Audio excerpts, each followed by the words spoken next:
Hey guys, welcome back to the channel. And look who finally made it to our video. I'm still here. We're still married. I'm still part of the video. I'm still part of the team. If you're new here, I wish we were camping though. Exactly. And if you're new here, I'm Jeff. and I'm Tina, and we're adventuring with Jeff and Tina, and we just want to welcome you guys back to the channel. And in today's episode, we are discussing weekend camping made easy so that you guys can maximize your time with your family and enjoy camping for what it is and not for all the chores that it can bring. So guys, stick around after the intro and we're going to jump right in.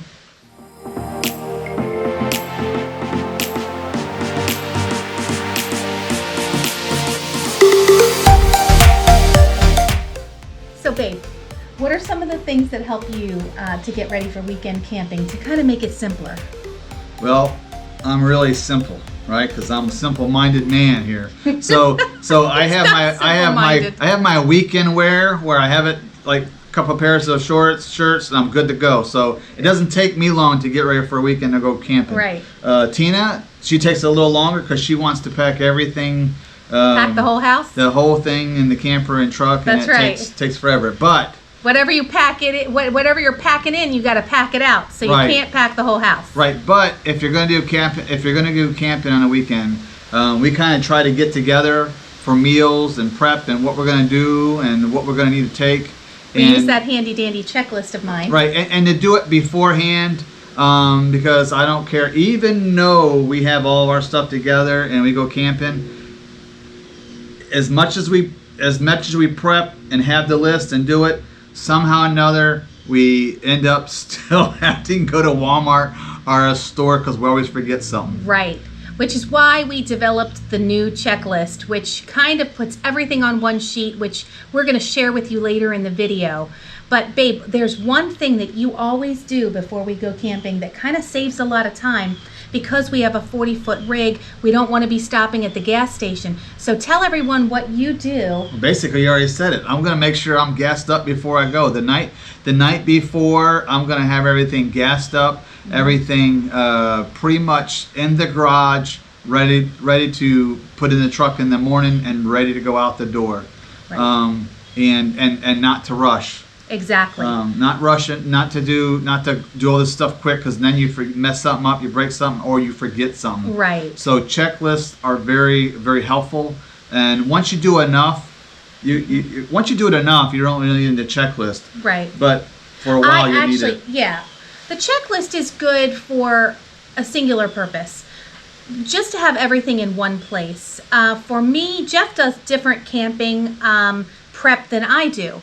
And for me, I need a checklist because when I think about all the food that we're going to make on the trip and all the ingredients we're going to need and all the possible medications we might need, Benadryl, Tylenol, ibuprofen, bug spray, all of those things, it can be daunting. So the checklist just kind of helps me figure out what I actually need, what I don't need exactly for that particular trip, and also the camper restock list we were going to share with you also is a good idea, just simply because if you have a lot of these things in your camping gear, you won't have to pack these things. And so that's kind of what we want to help you guys to think about going forward when you're preparing for camping. Can I say something? Yes. Yep. I'm sorry. I'm going to be off the script here. But that I remember when we went camping, our first time camping when we had a pop-up, I thought it was such a great idea. Tina would boil the pasta and put it in a Ziploc bag, and it would be in the cooler, and as we're ready to go, it was one less thing that you had to do to boil the noodles and all that. And it's probably because we had a pop-up camper. Yes. It was. But that was a great idea. Yeah. So you can do some prep cooking before you go. Yeah.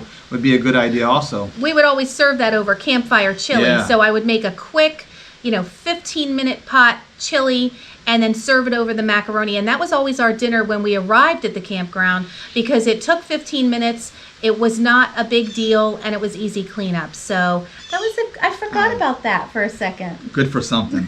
You're good for lots, babe. Especially hauling that 40-foot camper, because you know, guys, I don't drive it. He does.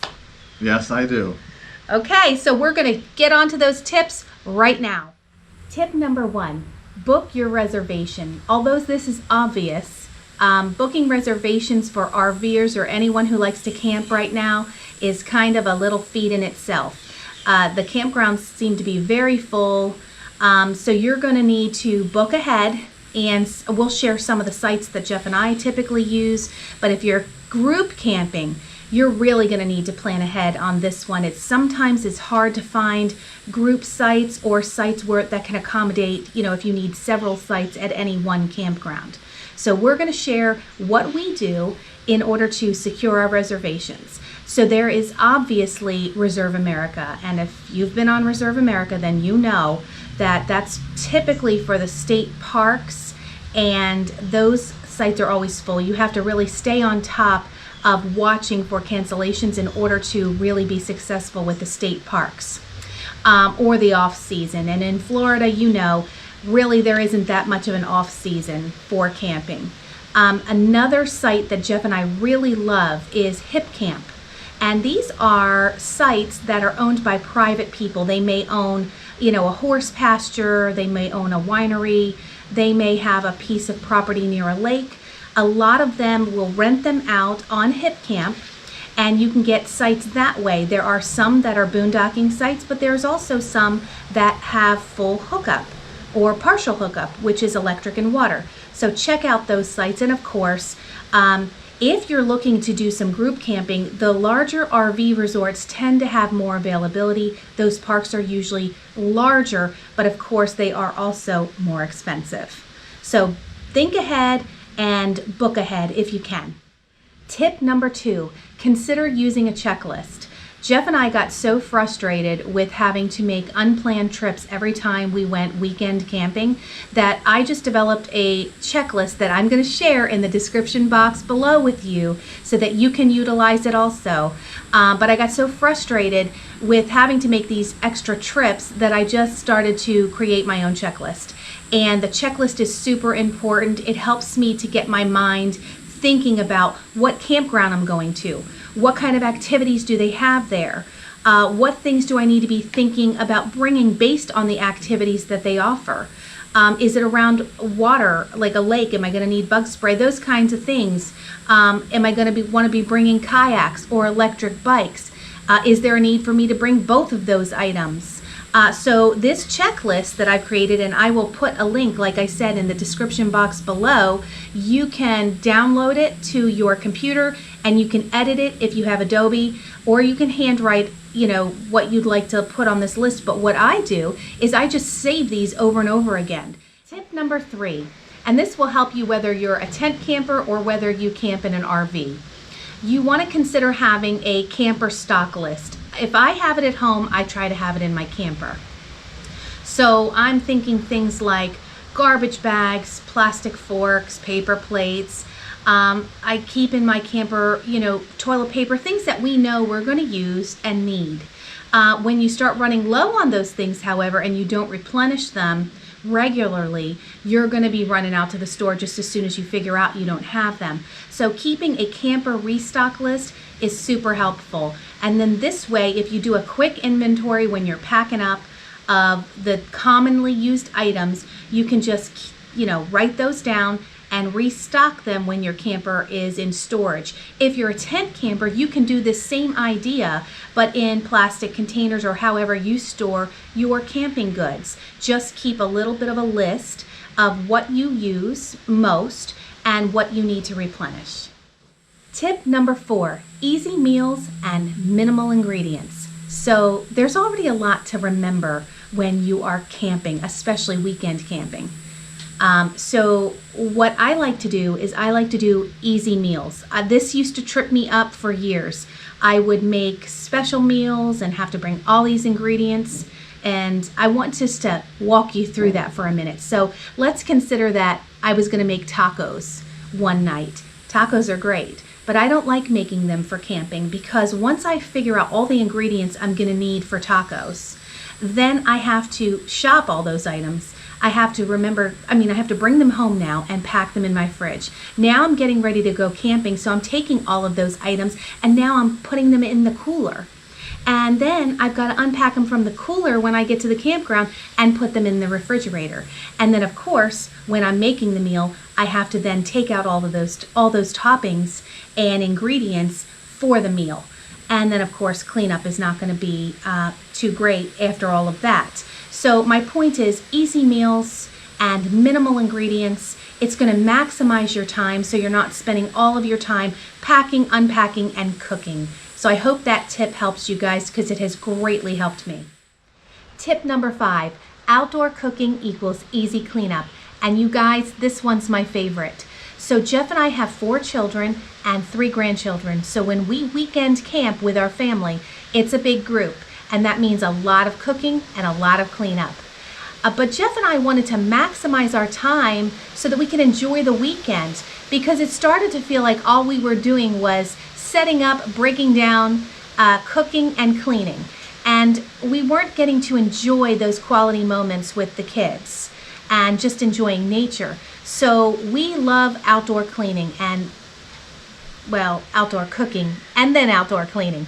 But anyway, most campsites come with a fire pit that has a grill grate. And if you have one of those at your campsite, you can cook some, if not all, of your meals right there.